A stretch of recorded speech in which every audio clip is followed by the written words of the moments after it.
Coming to the clinical history of the patient, 50-year-old lady who is a known case of type 2 diabetes mellitus since 20 years on medications and known case of hypertension since 15 years. She was admitted at KIMS Orissa with complaints of uncontrolled blood sugars, and during an ultrasound of abdomen she was detected to have a right suprarenal mass. There was no history of headache, palpitation or excessive sweating, no history of any Cushinite features or Cushing syndrome, no history of neck swelling, renal stones or graveluria. And as I already told, she is a known diabetic and hypertensive and on medications. There was no significant family history, and her blood pressure on admission was 150 by 90 mmHg in supine position and 130 by 90 mmHg in standing position. Coming to the investigations, all the routine investigations were within the normal limits except for blood sugar. Serum cortisol, DHEAS and serum aldosterone were normal. 24-hour urinary metanephrines and normetanephrines both were significantly raised.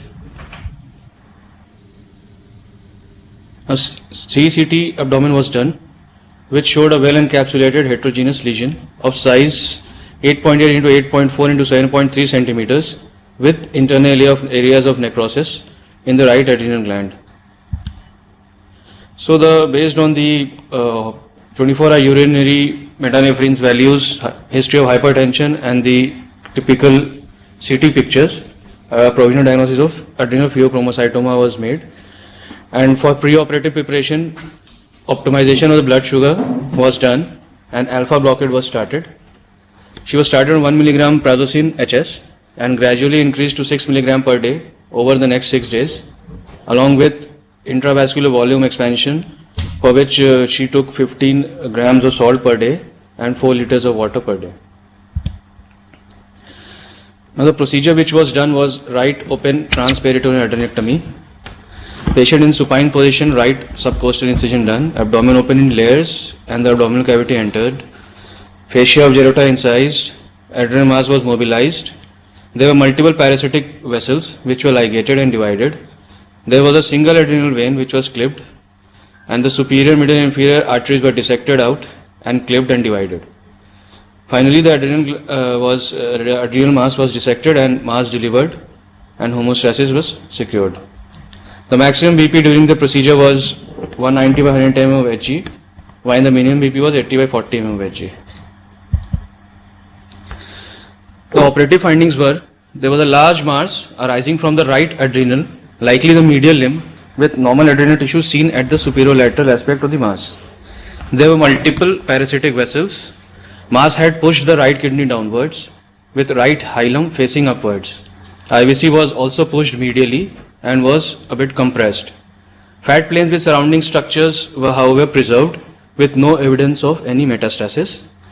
There was a single short adrenal vein which was draining into IVC in the posterior lateral aspect. This is the gross photograph of this specimen, which weighed 300 grams and the approximate size was 9 to 5 centimeters. This is a cut section of the specimen, which shows a reddish brown appearance with multiple cystic areas. These are the largest in the center, which is 3 into 4 centimeters. There were no areas of calcification and some amount of normal adrenal tissue was seen. Coming to the post-op course, patient had an uneventful post-op recovery. IV fluid was given till POD1 and clear fluids were gradually started since POD1, and from POD2 semi-solid food was allowed. The patient's blood pressure readings in the post-operative period were normal and there were no episodes of hypoglycemia. The histopathology came which showed the sections of tumor disposed in Zell-Wellen pattern, which is characteristic of adrenal pheochromocytoma. Tumor cells are large with moderate eosinophilic to amphophilic granular cytoplasm with round nucleus, fine chromatin and mild nuclear pleomorphism. The adjacent adrenal parenchyma showed unremarkable cortex and medulla. There was no evidence of necrosis, mitosis, capsular or vascular invasion. So the conclusion was pheochromocytoma with a pass score of 0. In the follow-up, the 24-hour urinary metanephrine's and non-metanephrine's were repeated during the post-operative period on POD 10, which were normal, and it was again repeated a year later, which again came out to be normal. And the patient BP is currently controlled on amlodipine 5 mg BD. Coming to the review of pheochromocytoma. Pheochromocytomas are catecholamine secreting tumors that arise from the chromaffin cells of the adrenal medulla, and the term pheochromocytoma was given in Pipe Pick in the year 1912. Now there are three major metabolites: epinephrine, norepinephrine and dopamine. The epinephrine and norepinephrine, they dissociate to form to give rise to metanephrine's and non-metanephrine's, which finally dissociate to form VMA. And we measure metanephrine's and non-metanephrine's in the urine.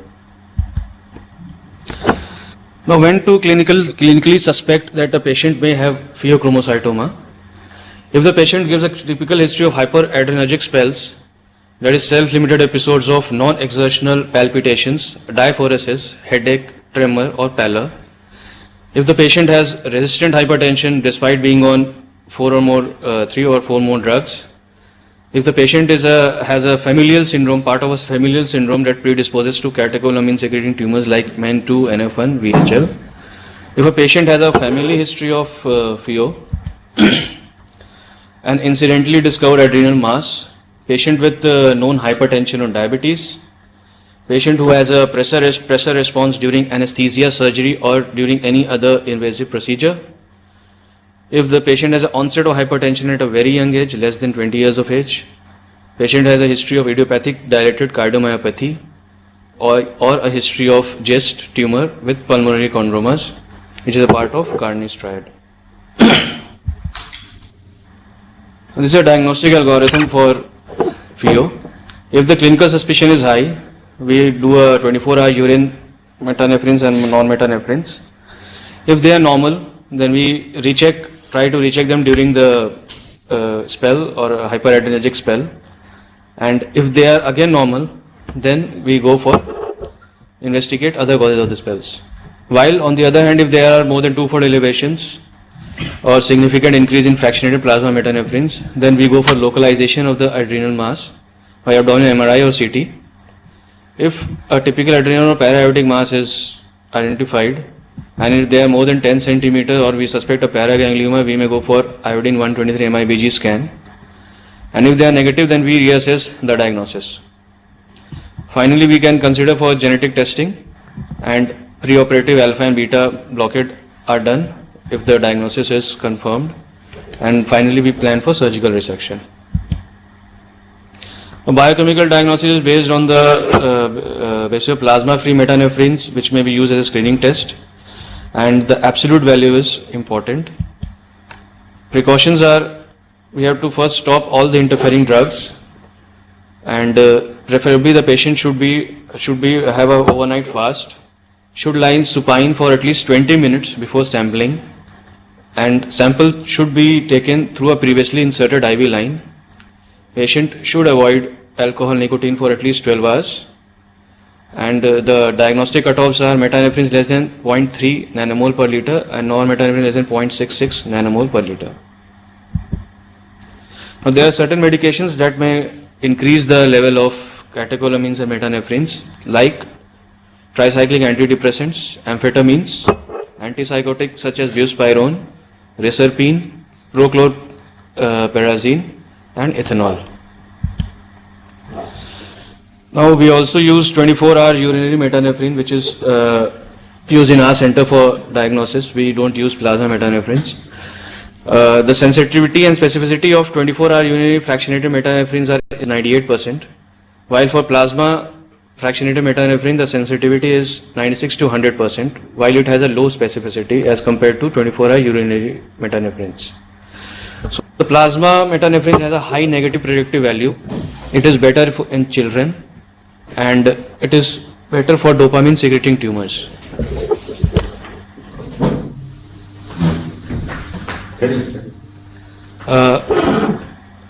Some diagnostic clues based on the hormonal profile.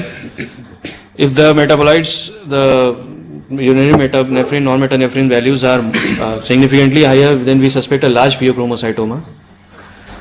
Sporadic will secrete a norepinephrine more than epinephrine. Familial pheo will secrete epinephrine more than norepinephrine, while men2 will have epinephrine and VHL will secrete norepinephrine characteristically.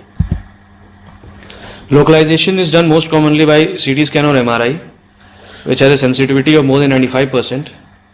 Now the characteristic imaging phenotype on CTs for pheochromocytoma are increasing attenuation or non-contrast enhanced CT of more than 20 Hounsfield units, increased mass vascularity, a delayed contrast washout of more than 10 minutes, absolute contrast washout of less than 50%. They have a variable size with average size being 4.5 centimeters. If there are cystic and hemorrhagic changes, areas, and a high signal intensity on T2 weighted MRI. Now there are certain indications for nuclear imaging.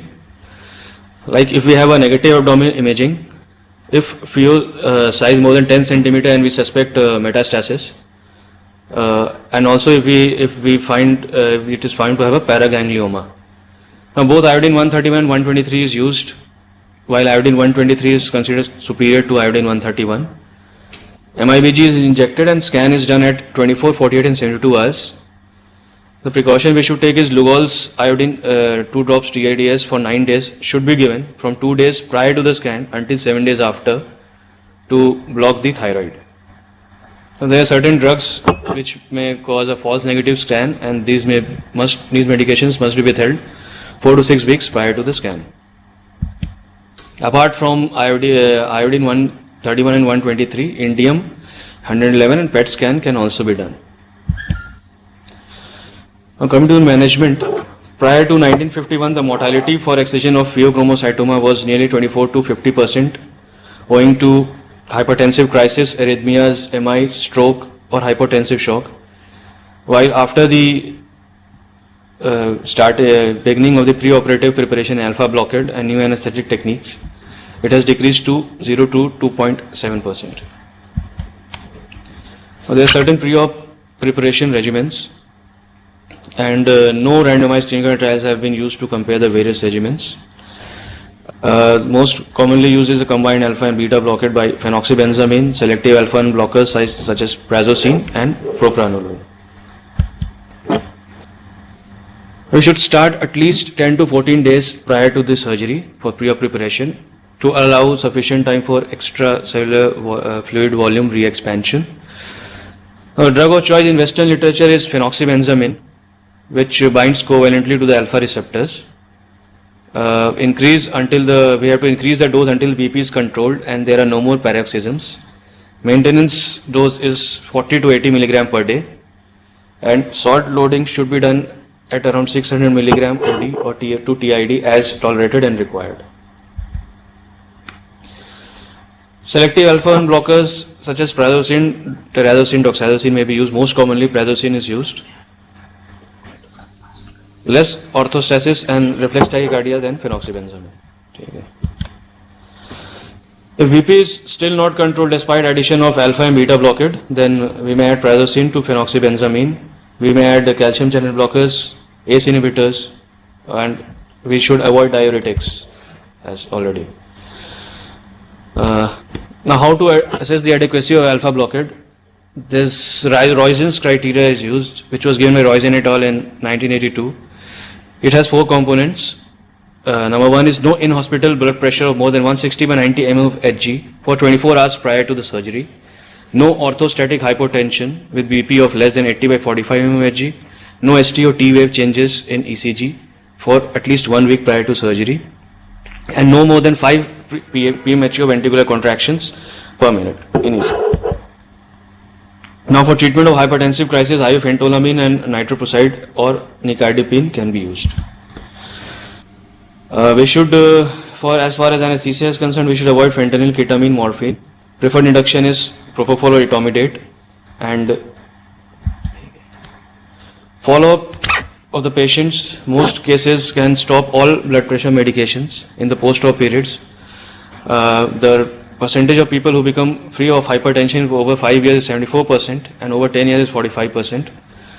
We should do a routine 24-hour urine collection 2 weeks post-op to assess the adequacy of the surgery. And thereafter, the surveillance is done and 24 hours urine collection is done every yearly for at least 10 years. Now, there are certain causes of persistent hypertension even after surgery, such as accidental ligation of polar renal artery, hemodynamics changes, structural change of blood vessels, altered sensitivity of the vessels to pressure substances, a functional or structural renal changes, and patient may have a coincidental primary hypertension.